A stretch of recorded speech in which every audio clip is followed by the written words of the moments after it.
Hey everyone, Tucker from Wasatch Mountains Fishing here with another how-to video for you to help you get started on your next fishing adventure.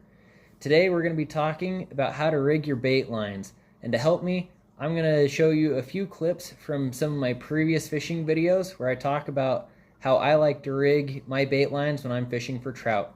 Hope you enjoy the video.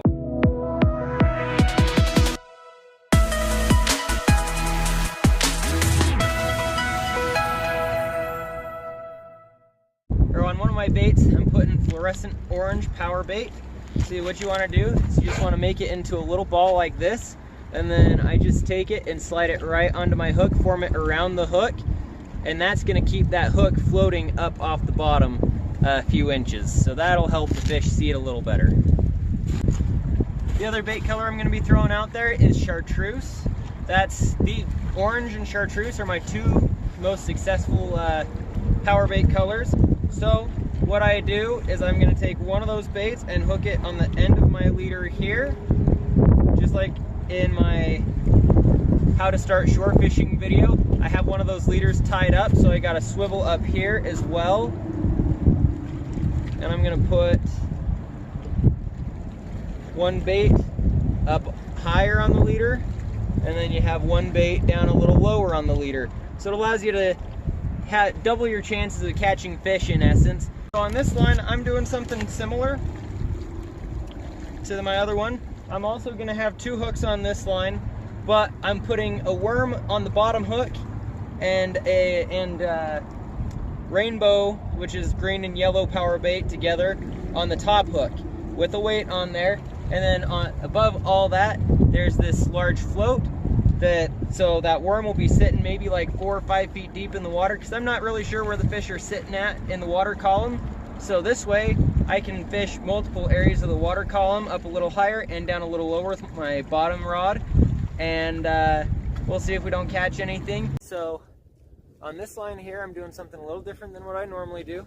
So just like my other rig where I had a slip weight in the middle and two baits on it, I have two baits once again. I have chartreuse power bait on top with some corn and a couple pieces of worm on the bottom hook, and then a casting bubble filled with water.